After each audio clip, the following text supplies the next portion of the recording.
தேவனுடைய வார்த்தை நமக்குள்ள இருக்கும் பொழுது அந்த வார்த்தை நம்மை உயிர்ப்பிக்கிறதா இருக்கு, நம்முடைய ஆத்மாவை உயிர்ப்பிக்கிறதா இருக்குது. அதனால வசனத்தை நம்ம எவ்வளவுக்கு எவ்வளவு உள்வாங்குறோமோ அந்த அளவுக்கு நம்முடைய வாழ்க்கை பிரகாசமா இருக்கும். வசனத்தை என்ன ஆண்டவர் சொன்ன ஒரு வார்த்தை, ஆவியானவர் சபைகளுக்கு சொல்லுகிறதை காதுள்ளவன் கேட்கிறான். ஆவியானவர் சபைகளுக்கு சொல்லுகிறதை காதுள்ளவன். அப்போ ஆவியானவர், வசனம் என்பது ஆவியானவர் சபைகளுக்கு சொல்லிக்கிட்டே தான் இருக்கிறார். சபைகளுக்குன்னா ஊழியர்களுக்கும் விசுவாசிகளுக்கும் தேவ பிள்ளைகளுக்கும் ஆவியானவர் சொல்லிக்கிட்டு தான் இருக்கிறார். கேட்கிற விதம் அப்படின்னு இருக்குது. கேட்கிற விதம் எந்த விதத்துல நாம கேட்கிறோம், நாமளா இருந்தாலும் சரி சபையாரா இருந்தாலும் சரி, கேட்கிற விதம் ரெண்டு விதமா இருக்குது.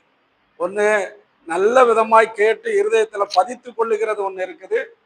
ஒன்று கேட்டுட்டு அது இருக்கட்டும் பரவாயில்ல, எப்பவும் கேட்டது தானே, எப்பவும் வாசிக்கிற வசனம் தானே, எப்பவும் கேட்கிற வார்த்தை தானே அப்படின்னு சொல்லி அசால்ட்டா நம்ம தான் ரெகுலராக, நமக்கு யாரும் சொல்லிக் கொடுக்க அவசியம் இல்லை, நம்ம ரெகுலராக பைபிள் படிக்கிறோம், நம்ம நாலு பேருக்கு சொல்கிறோம், ஆகையினால இதெல்லாம் நம்ம கேட்க அவசியம் இல்லை, நமக்கு தெரியுமில்ல அப்படின்னு சொல்லி நாமளே என்ன செய்கிறோம், அந்த வார்த்தைகளை புறம்பாக்கி விடுகிறோம் சில நேரம். அதனால சரியான விதத்தில் கேட்குற விதம் தான் இருக்கு. ஒரு இவர் சில காரியங்களை ரொம்ப, அதாவது நான் யோசித்தேன், அவர் உட்கார்ந்த உடனே யோசித்தேன், அவருடைய வார்த்தைகள் சில, அதாவது அது வேதத்துல அப்பாற்பட்டது, சில மறைபொருள்கள். அதை அவர் இன்னும் கொஞ்சம் தெளிவா சொல்லுவாருன்னு நினைக்கிறேன். ஏன்னா அந்த ஆதாம் ஏவாள் ஆண்டவர் சொன்ன வார்த்தை, அப்ப அந்த பிசாசு எப்படி உருவானா, அதெல்லாம் பூமி வெறுமையும் ஒழுங்கின்மையுமா இருந்தது என்று சொல்லப்படுகிறதுக்கு முன்னாடி நடந்த சம்பவங்கள். அதெல்லாம் பூமி வெறுமையும் ஒழுங்கின்மையுமா இருந்தது, தேவன் பூமியை பார்த்தார், அது சீர்கெட்டதா இருந்தது அப்படிங்கும் பொழுது அந்த பிசாசெல்லாம் அதுக்கு முன்னாடி உள்ள சம்பவங்கள். அதனால அது ரொம்ப ஆழமா போகும் பொழுதுதான் அந்த எப்படி உருவானா, எப்படி வந்தான், எதனால நடந்தது அப்படின்னு சொல்ல முடியும். ஆமா, அது பல ஆண்டுகளுக்கு முன்னாடி. இன்னைக்கு விஞ்ஞானிகள் அறிஞர்கள் சொல்றாங்கல்ல, லட்சம் லட்சம் லட்சம் வருஷத்துக்கு முன்னாடி, கோடி வருஷத்துக்கு முன்னாடி உண்டானது அப்படின்னு சொல்றாங்கல்ல. அதனால இது நம்முடைய வேதத்துக்கு முன்னாடி நடந்த சில சம்பவங்கள். ஸோ அதனால ரொம்ப ஆழமான கருத்துக்கள் இவர் எனக்கு நல்லா தெரியும். அவருடைய சில வேத அறிவு, அவருடைய அந்த வேத வசனங்களை வாசித்து தியானிக்கிறது, அவர் படிக்கிற புக்ஸுகள், வேற நல்ல ஒரு ஆவிக்குரிய சத்தியத்தை அடங்கிய சில ஆவிக்குரிய புஸ்தகங்கள் அவர் படிப்பார். எனக்கும் சில புஸ்தகங்கள் எல்லாம் கொடுப்பாரு அப்போ. ஸோ அதனால நல்ல சத்தியத்தை கொடுக்குறாரு. அதனால கேட்குற விதம் நம்ம சரியான முறையில் கேட்டு, எந்த வார்த்தையா இருந்தாலும் சரி, நமக்கு என்ன வருது அந்த வார்த்தையில, இந்த வார்த்தையில நான் கற்றுக்கொள்ளுகிறது என்ன.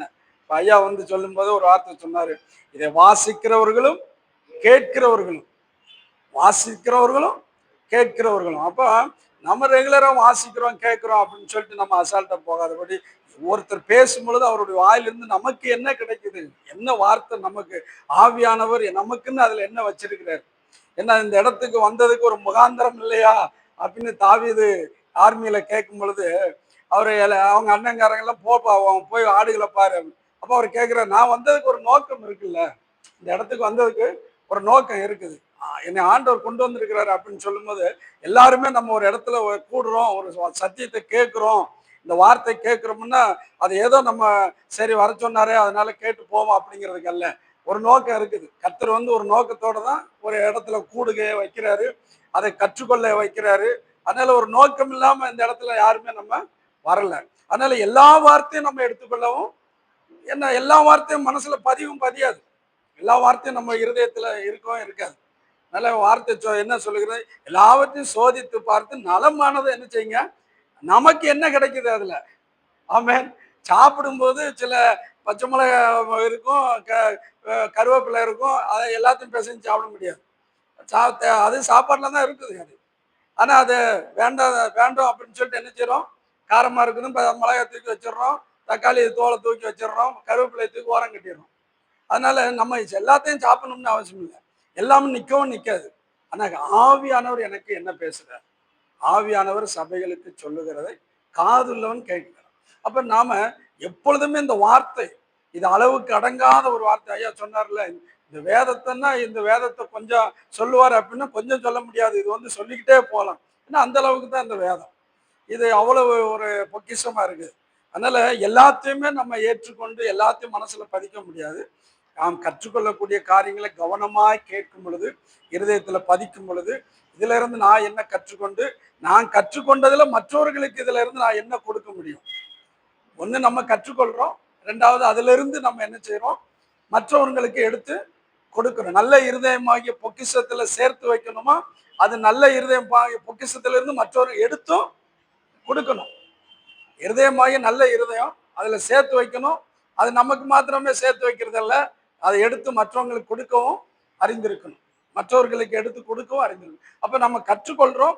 இங்க கற்றுக்கொள்றத மற்றவர்களுக்கும் பிரயோஜனம் உண்டாகும்படி மற்றவர்களுக்கு நம்ம கொடுக்கும் பொழுது நம்ம அதுதான் ஆண்டவர் சொன்னார். உங்கள் உள்ளத்திலிருந்து ஜீவ நதிகள் புறப்பட்டு போகும். உங்க இருதயத்திலிருந்து ஜீவ நதிகள் புறப்படும். அப்ப நம்ம கற்றுக்கொண்டு அந்த நம்முடைய நல்ல பொக்கிஷமாகிய இருதயத்திலிருந்து இந்த ஜீவ நதி மற்றவர்களுக்கும் பாய்ந்து போகும் பொழுது மற்றவர்களும் அந்த வார்த்தையினால செழிப்படையவும் ஆசீர்வதிக்கப்படவும் கர்த்தர் நமக்கு உதவி செய்வார்.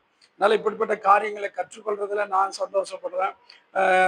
எல்லாரும் கற்றுக்கொண்டு அது மற்றவர்களுக்கு பிரயோஜனம் உண்டாகும்படி நம்ம பயன்படுத்திக் கொள்ளவோ கர்த்தர் நம்மை ஆசீர்வதிப்பார்.